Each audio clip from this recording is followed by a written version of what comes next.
Olá pra vocês. Opa, torto isso aqui? Acho que agora deu. Vai ficar balançando. Olá, a gente vai continuar aqui as nossas aulas sobre o catecismo. Hoje a gente vai falar sobre o oitavo mandamento. Aliás, né? Catecismo Menor de Lutero. Essa aqui é uma das últimas edições. É até difícil de ver aqui. Catecismo Menor com comentários, né? O catecismo em si ele é bem pequenininho. Vamos só pegar aqui. Acho que ele é no máximo essas folhas aqui. No máximo aqui. Ó, esse aqui. Esse é o questionário que eu vou colocar depois. Esse aqui é o tamanho original do catecismo. Algo bem pequeno. Até menor que isso. Esse todo aqui é um comentário de um pastor, um presidente da igreja americana que veio aqui para o Brasil. Foi pastor na Bahia. Mas enfim, temos aqui então hoje o comentário sobre o oitavo mandamento. Você ainda lembra do oitavo mandamento? Fica tempo aí, tempinho. Hoje em dia é complicado a gente lembrar das coisas quando tem Google. Mas o oitavo mandamento diz assim: Não dirás falso testemunho contra o teu próximo. E quando Lutero escreve o catecismo, e ele pensa em ensinar a família sobre as questões, ele coloca um parágrafo apenas para explicar e dar uma orientação aos pais o que ensinar para os filhos. Então, o que significa isso? Ele faz uma pergunta. Então ele responde: Devemos temer e amar a Deus e, portanto, não mentir com falsidade, trair, caluniar ou difamar o próximo, mas devemos desculpá-lo, falar bem dele e interpretar tudo da melhor maneira. Esse é, a, a maioria dos mandamentos eles têm sido relativizados. Vamos lá. Não cometa adultério, né? De uma certa forma, isso está sendo relativizado porque, olha, né, trair não é tão horrível assim. Você pode ter várias pessoas ao mesmo tempo, relacionamento aberto. Isso é só uma questão de cultura e tal. E a gente sabe que esse tipo de pensamento começou assim em outras práticas, né? E que outras questões vão acontecendo dessa forma, e aí aquilo que a palavra de Deus diz que não pode vai sendo relativizado, porque a forma com que a gente olha para a palavra de Deus é sempre uma forma contextual, cultural. Então a gente olha para nossa cultura e vê, tá, mas a palavra de Deus não foi escrita para nossa cultura, né?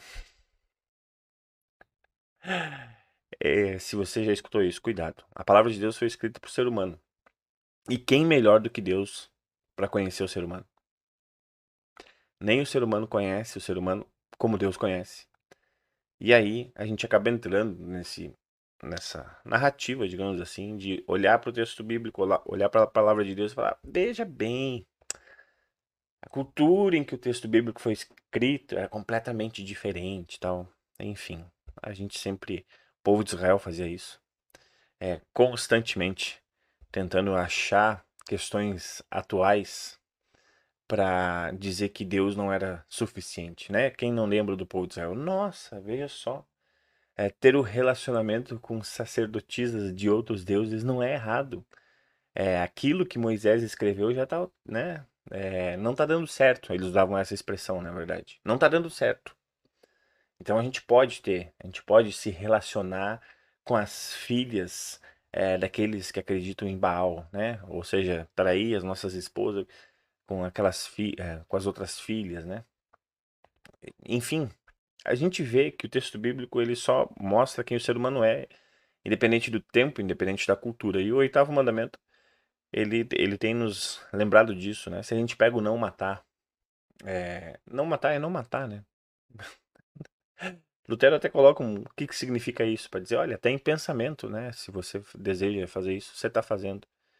E aí a gente tem toda essa questão envolvendo, não, pena de morte, é, isso é aprovado, não quero nem saber. Não, mas peraí, tá escrito não matar. Não, não, não, mas veja bem. Mas veja bem, veja bem. Não, não, aborto é matar um ser, né? Não, não, não, mas veja bem. Então, olha, quando vem se veja bem. E esse oitavo mandamento que fala sobre falso testemunho, também, né, tem essa questão do. Ah, mas veja bem.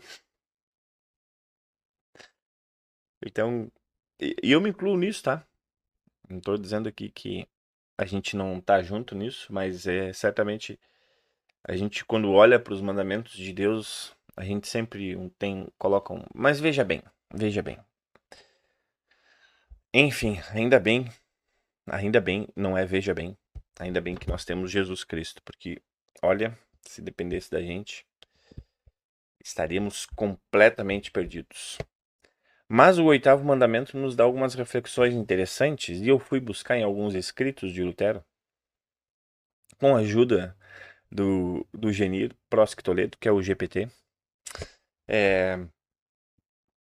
Coloquei alguns arquivos que Lutero escreve sobre o oitavo mandamento e pedi para ajudar, digamos assim, alguma forma para ele nos trazer algumas explicações sobre esse oitavo mandamento que Lutero diz. Eu li também o Catecismo Maior, e no Catecismo Maior de Lutero, que não é esse aqui, tá no livro de Concórdia também, caso vocês queiram. Tem disponível também na internet. Mas no livro de Concórdia, Lutero amplia um pouco mais o, a sua fala sobre esse oitavo mandamento. Só que ele direciona muito para a questão da época dele, no sentido de. Ele dizia assim: vejam, os líderes religiosos estão falando mentiras, fazendo falsos testemunhos contra Deus, contra Jesus. E ainda bem que isso não acontece mais na nossa época, né? Que os líderes religiosos continuam falando verdades. Aliás, isso é uma coisa interessante. Não sei se hoje eu vou falar bem especificamente sobre a aula, mas algumas reflexões interessantes. É, por, por que que a gente, e de novo me incluo, por que que nós temos uma tendência a seguirmos mentiras que para nós soam como verdade? Só um pouquinho. Tá? Não precisa comer. Ainda não. Eu nem sei onde é que tá. Voltei aqui. É, por que que a gente tem essa tendência? Parece meio idiota isso que eu tô falando, né? Por que que a gente tem uma tendência de acreditar em mentiras que para nós seriam boas se fossem verdades? Acho que essa é uma boa frase. Porque, vamos dar um exemplo. Se tem uma pessoa que eu não gosto dela, ou que em algum momento ela já disse algo contrário ao que eu penso, o que ela disser, mesmo que seja verdade, eu vou entender como mentira. Ou vou tentar pelo menos ficar um pouco mais cuidadoso em ver se realmente o que aquela pessoa está dizendo é verdade. Agora, se é uma pessoa que eu gosto e que fala coisas que até podem ser verdades, mas que eu também concordo, quando ela fala uma mentira, eu sempre vou ter como verdade. E vou olhar, nossa, não, realmente o que ele disse, o que essa pessoa disse é verdade. Tá, mas você foi procurar? Não, não, não. Eu confio nele. Mas você foi pesquisar o que tá. Não, não preciso. E aí o mais louco de tudo é que às vezes a gente, né, a verdade vem à tona, as coisas vêm à tona e as pessoas, não, não, mas é todo o sistema aí que tá mentindo. O fulano de tal lá, ele não tá mentindo. Então a gente vive de uma certa forma nessa ilusão de que, independente se algo é verdade, quem estabelece a verdade no final das contas sou eu. E isso é muito complicado. Isso é muito complicado. E aí, falando sobre igreja, isso é mais complicado ainda, né? Porque quando nós temos é, dogmas ou doutrinas sendo baseadas apenas numa opinião pessoal, e aqui vamos dar um exemplo, né? Nós não subscrevemos Lutero, né? Por quê? Porque Lutero tem opiniões doutrinárias e pessoais que a gente não concorda. E a gente deixa isso muito claro. E até hoje a gente continua condenando aquilo que ele escreveu ou falou de forma totalmente errada. Não é porque somos luteranos que agora a gente vai ter que passar pano para Lutero o tempo todo. Então, nesse sentido, dentro da igreja, às vezes a gente vê isso também, né? Não, não, não. O pastor fulano de tal falou, tá falado. Pode até ser uma mentira, mas eu não vou voltar atrás. Eu preciso seguir da forma que ele tá falando. E isso traz consequências para o nosso dia a dia também, né? As, os falsos testemunhos que nós falamos contra as pessoas. E aí entra com um outro ponto, que também a gente pode pegar o exemplo do último. E isso também é lógico que eu vou dizer, é bem óbvio, mas é interessante para ver como a palavra de Deus realmente ela vai contra nós. Porque vamos dar um exemplo. Se tem uma pessoa que eu gosto e essa pessoa para mim tem um valor específico, se alguém disser algo contra ela, eu vou discordar, né? Se essa pessoa que eu gosto, é, eu posso até inventar alguma coisa para ajudar ela, dizer um falso testemunho para ajudar ela nesse sentido. Então veja que interessante isso. Então nesse sentido a gente às vezes até sabe de algo errado que a pessoa que a gente gosta fez e mesmo assim dá um falso testemunho, é, ou tentando simplesmente abafar aquilo, ou se alguém fala, a gente diz, não, não, mas não foi bem assim. Mesmo a gente sabendo como é que foi. Por quê? Porque a gente tem um valor naquela pessoa. Agora, quando uma pessoa que a gente não tem valor, é, é bem fácil dar falso testemunho. A gente até fica feliz, assim. A gente não tem. Pode ser que a gente, às vezes, não tenha a mesma reflexão que a gente teria se fosse com uma pessoa que a gente apoia ou que a gente gosta. Então, de novo, o problema de todos os mandamentos e que a gente enfrenta ainda hoje, por isso que a Bíblia não é uma questão apenas de foi escrita uma cultura, mas foi escrita por ser humano, para mostrar Deus, quem é Deus para o ser humano. Por isso que todos os mandamentos, eles sempre vão ser difíceis de serem cumpridos, porque nós queremos ser o próprio juiz, ou nós vamos querer ser o legislador. Então, uma lei que foi dada, o meu intuito é querer modificá-la de acordo com o que eu penso e com as justificativas que eu tenho. E aí que tá. Elas podem ser legítimas, mas podem não ser. E as que podem ser legítimas, para mim, podem não ser para o outro. Por isso que é importante nós entendermos que a palavra de Deus é de Deus. Isso parece óbvio hoje em dia, mas ninguém crê nisso mais, né? Eu tô falando aqui de forma geral. Isso já entrou, infelizmente, na igreja, de que, não, a Bíblia é uma construção humana. Então a gente pode adaptar ela. Isso é muito complicado, porque. se- E a palavra mandamentos, até ela poderia ser traduzida por palavra de Deus. Faz até mais sentido para o que Deus está dizendo.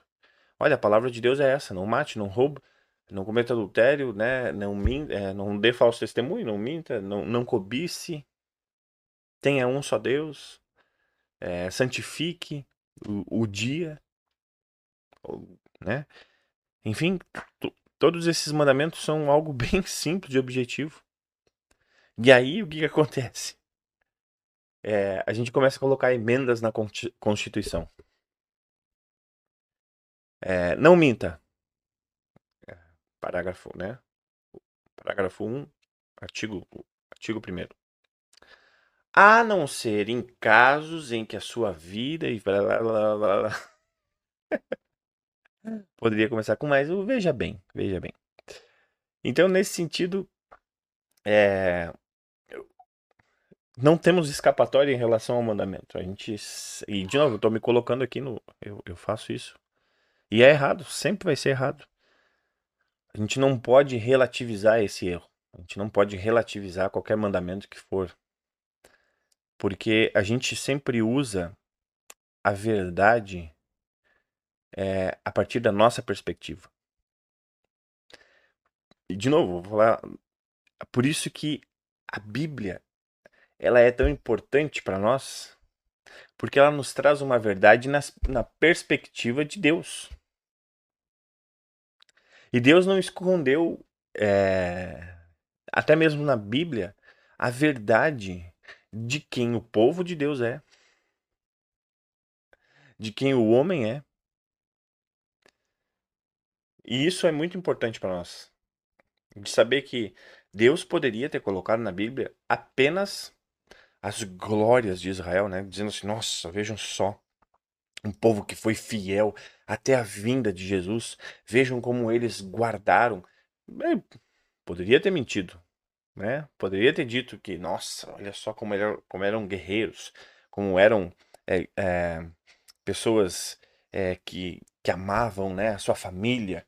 Vejam só como no Antigo Testamento nós temos somente aqueles que seguiam o Deus, pátria e família, né? Aqueles que eram os verdadeiros. Não, cara. Deus faz questão de mostrar a verdade do ser humano no Antigo Testamento. Mostrando crueldade, mostrando o que ele tinha que fazer com esse ser humano. Enfim, a verdade, ela sempre vai ser algo. E quando eu digo verdade, é essa verdade que vem da palavra de Deus. Ela sempre vai ser algo que vai mostrar que nós não queremos confiar na verdade. E os mandamentos é uma prova irrefutável disso. Os mandamentos são uma verdade divina. E nós sempre tentamos relativizar eles ou colocar eles de uma forma que se encaixe com aquilo que a gente pensa. E isso é complicado, muito complicado. Então aqui Lutero vai falar algumas coisas interessantes, né, sobre esse 8º mandamento. Ele vai dizer que a verdade ela deveria ser um pilar da sociedade cristã. Gente, é complicado porque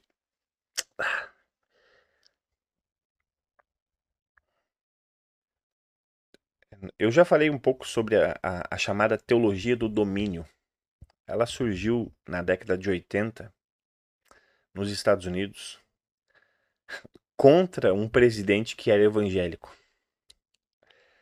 Mas por esse presidente evangélico não querer que a igreja se misturasse com o Estado, esse grupo de evangélicos dos anos 80 cria um artigo científico, né, escrito, na verdade, defendendo uma teologia do domínio em que lá a narrativa cristã ou moral cristã deveria ser atrelado politicamente. E veja só que interessante que eles fizeram. O assunto que eu vou falar aqui ele poderia ser mais extenso, mas é só para vocês terem uma noção e isso se encaixa nesse mandamento. Essa teologia do domínio, ela pensou assim: nós precisamos de pautas cristãs que virem votos políticos. Então, na década de 80, um pouquinho antes ali, 60, 70, se a gente olha na, na, na, na, nas, nas leis americanas, ter arma naquela época era muito difícil. Você só podia ter arma para caçadores. E aí o que esse grupo que surgiu a partir dessa teologia do domínio defendeu? Não, a liberdade de todo mundo ter arma, isso é da liberdade cristã, para você se defender. Esse foi um ponto. O outro ponto era sobre o aborto. É, eles entenderam, cara, olha só como a gente tem um assunto que pode captar votos para nós. E aí foram lá e falaram, olha, nós somos contra o aborto e tal, então é, vamos pegar esses votos, né? Então, de uma certa forma, a gente vê nesse movimento político usando a teologia de uma forma muito complicada, até mesmo em relação a essa questão do aborto. A questão do aborto ela é simples, né, biblicamente, porque ela entra no mandamento não matarás. Mas a forma como é usada hoje é, não tem muito embasamento bíblico. Isso é interessante. Isso é interessante para a gente conversar mais. Enfim, essa teologia do domínio, então, a- ela pega e distorce um pouco. Ela dá falso testemunho da palavra de Deus para atrelar a palavra de Deus à captação de votos. Isso também acontece na teologia da libertação, tá? Para falar do âmbito da esquerda, que é a teologia da libertação, e para falar do âmbito da teologia da direita, que é essa teologia do domínio, ambas estão completamente erradas, porque elas dão um falso testemunho daquilo que a Bíblia diz. E com qual sentido? Para angariar votos. Teologia da libertação quer puxar votos, né? Teologia do domínio quer puxar votos. Então isso é muito complicado. E como eu falei no início, ambas teologias, que agora já são movimentos políticos, a gente não consegue mais distinguir, elas não estão nem um pouco se importando com o que é verdade. O ponto sempre é quem está falando. Vejam só que loucura isso. A gente passou de um, de um, de um, uma era, digamos assim, em que a verdade estava naquilo que era dito. E agora nós estamos numa era em que a verdade está em quem está dizendo, não no que é dito.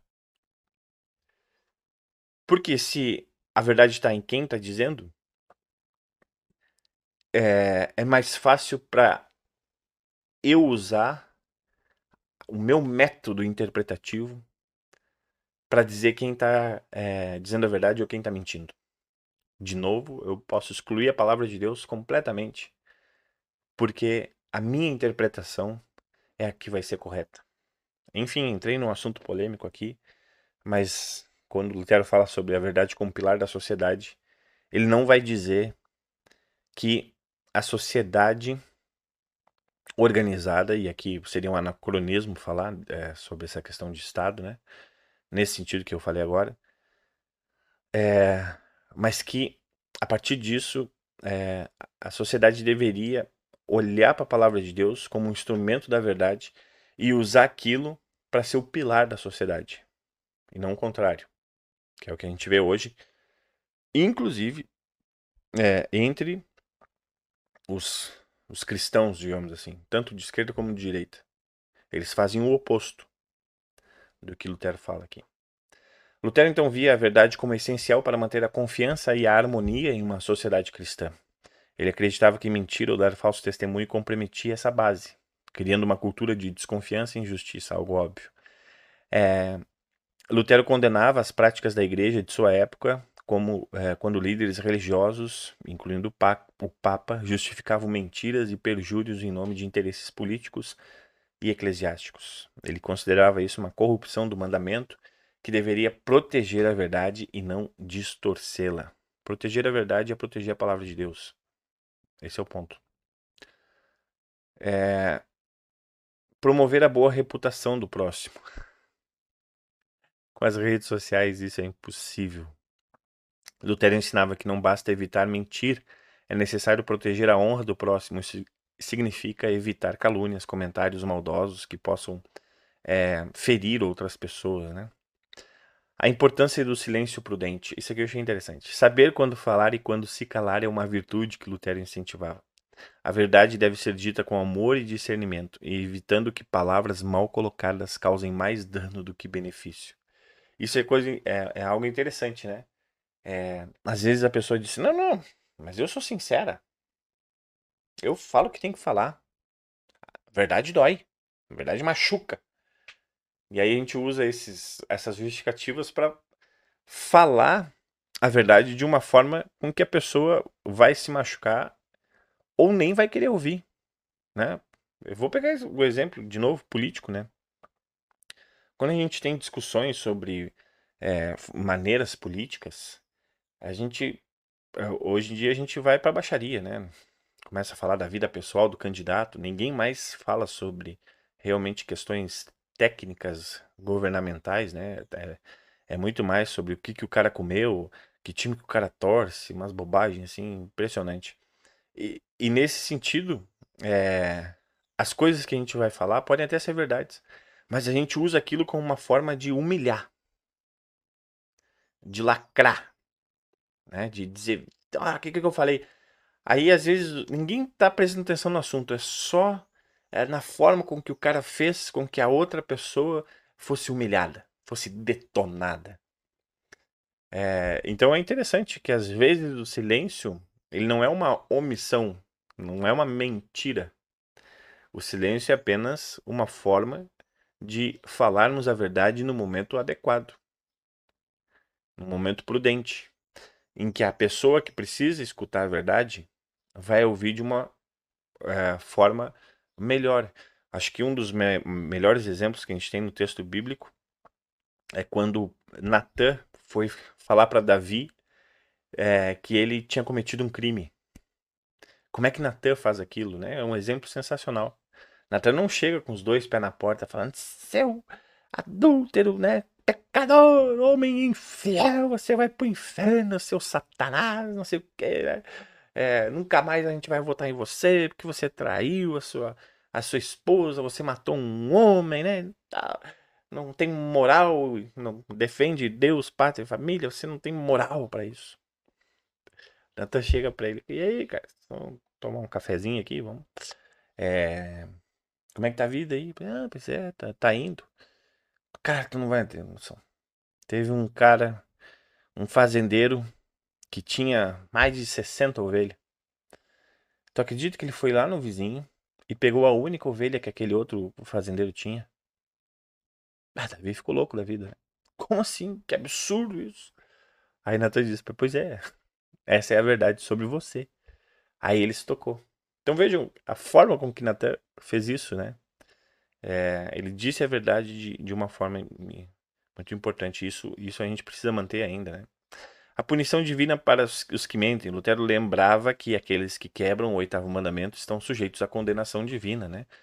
A mentira é uma ofensa contra Deus, que é a fonte da verdade.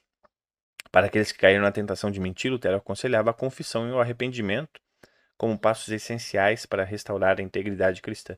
E quando eu coloco aqui integridade, a gente sabe que arrepender-se e confessar, isso nos ajuda psicologicamente, fisicamente, de uma forma muito impactante na nossa vida. Infelizmente a gente perdeu isso como igreja. É, enfim, esse é assunto para outro momento. Mas essa terapia que a palavra de Deus nos dá, de usarmos esse instrumento da confissão e do arrependimento como uma base para nossa integridade geral, a gente não acredita mais nisso, infelizmente. Falar a verdade com amor, conforme disse antes, Lutero incentivava que os cristãos fossem defensores da verdade, mas sempre com amor e compaixão. Isso cria uma comunidade mais forte, onde a confiança é mútua e a integridade é valorizada. Vou pegar um outro exemplo polêmico aqui, né? Quando nós falamos em relação a pessoas que têm uma vida sexual que a palavra de Deus claramente diz que não é a correta. É, hoje nem tanto, né? Hoje a gente já tá indo pro outro extremo, mas antes era, bom, se faz isso é sodomita, né? É, é alguém que já tá condenado, né? Que não tem mais salvação, enfim, com, com xingamentos e com é, estabelecendo assim, olha, já que nós temos uma verdade, você está separado de nós.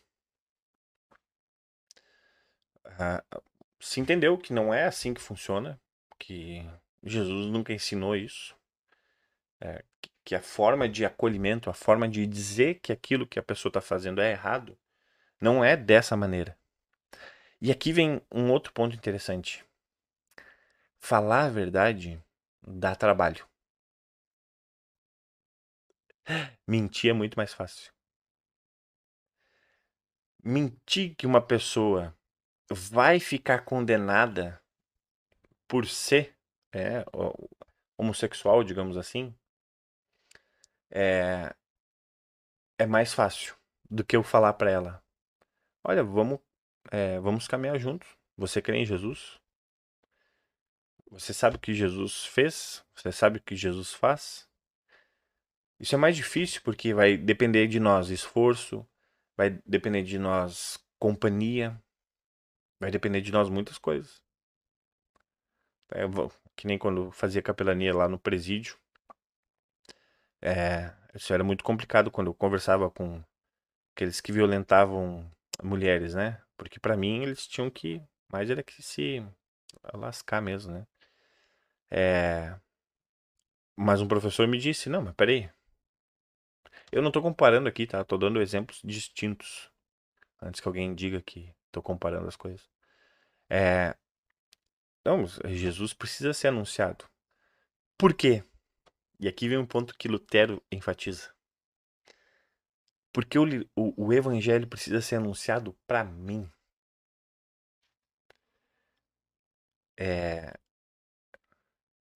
de todas as pessoas que cometem erros, eu sempre vou ser a maior delas. Pra mim.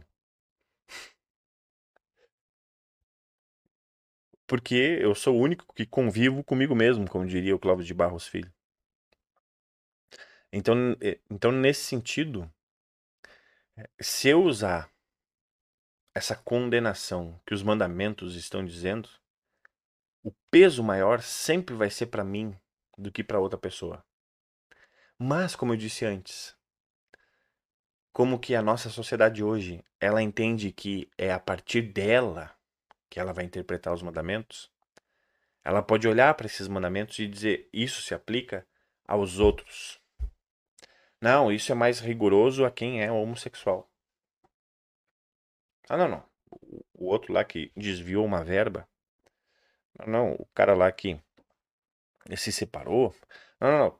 A outra pessoa lá que bateu em alguém. Não, não. Isso tudo tem justificativas. Veja bem. Se você tivesse lá no gabinete, você não ia desviar uma verba também? Se você. Tá, entendeu o que eu tô falando? Então, quando a gente vê que os mandamentos servem primeiro para nós, a gente também gostaria que alguém chegasse para nós de uma forma amorosa, dizendo: os teus pecados estão perdoados. Vai em paz. Não peques mais. Então, da mesma forma que a gente quer que alguém diga isso para nós, e quando alguém não diz, a gente fica extremamente irritado. Nossa, o pastor lá da minha igreja falou que era para eu parar de dar falso testemunho. Que absurdo isso, né?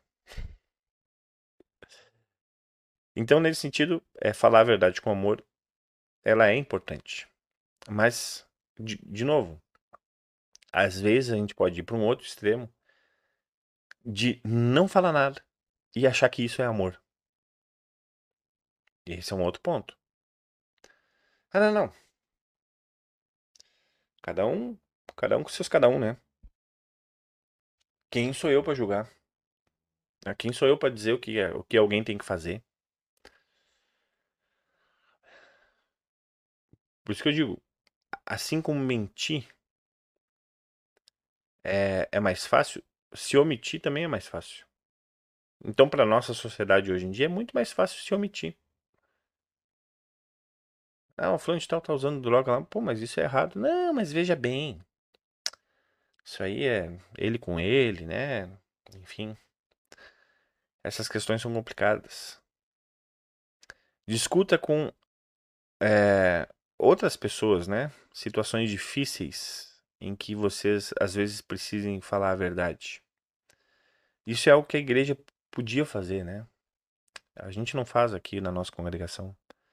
De nos reunirmos e nos instruirmos uns ao, né? Nos motivarmos uns aos outros. Pô, eu tô com um problema lá no meu trabalho. Eu descobri que o cara tá desviando dinheiro lá. Como é que eu vou chegar pro cara e falar? Bom, se a gente conversa isso, a gente pode chegar a uma forma melhor de ser dita essa verdade, né? Enfim, acho que esse mandamento faz com que a gente tenha várias frentes de abordar. Algumas pode ser que eu não tenha abordado aqui. Mas é um mandamento que precisa ainda nos incomodar. Ele precisa ainda nos fazer refletir. E como eu falei, isso aqui pra mim é muito difícil, cara. Esse mandamento é bem difícil. Esse aqui é bem mais difícil que o não matar. Cara, esse não dirás falso testemunho, particularmente, é bem complicado. Enfim, não sei se você concorda com o que eu disse aqui. Se você não concorda com o que eu disse, concorde com o que Deus disse. Tá bom? É, caso você tenha algum comentário, pode fazer diretamente para mim, de forma mais particular ali, ou se quiser comentar aqui no YouTube também, fique à vontade. Mas vamos sempre fazer esse exercício, né, de tentarmos admitirmos sempre que não conseguimos fazer isso. Agradecermos a Jesus Cristo que conseguiu fazer isso em nosso lugar. Agradecer a Jesus Cristo que nos dá o perdão e que diz para que agora com esse perdão que a gente não viva mais isso. Então, buscarmos, né, não vivermos uma vida de mentira é bem mais difícil, bem mais difícil. Mas certamente vai ser mais tranquilo. E isso é uma promessa de Jesus. Vai ser mais tranquilo na nossa mente, no nosso coração, né? Às vezes, financeiramente, quem mente tem mais dinheiro, no sentido de poder enganar alguém, enfim.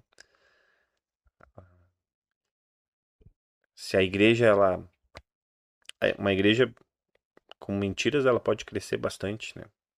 Com verdades, uma igreja que tem verdades, ela se estabelece por mais tempo. E a gente vê muito bem isso aí, né? Agora com mentiras, enfim, eu já tô indo para outro lugar aqui. Valeu, gente. Foi meio lento hoje aqui, não sei se eu tô ficando mais velho e aí a gente vai pensando mais. Mas se você escutou no 2.0, tá bom. Deu, chega. Que Deus abençoe a vida de vocês. Esse foi o oitavo mandamento.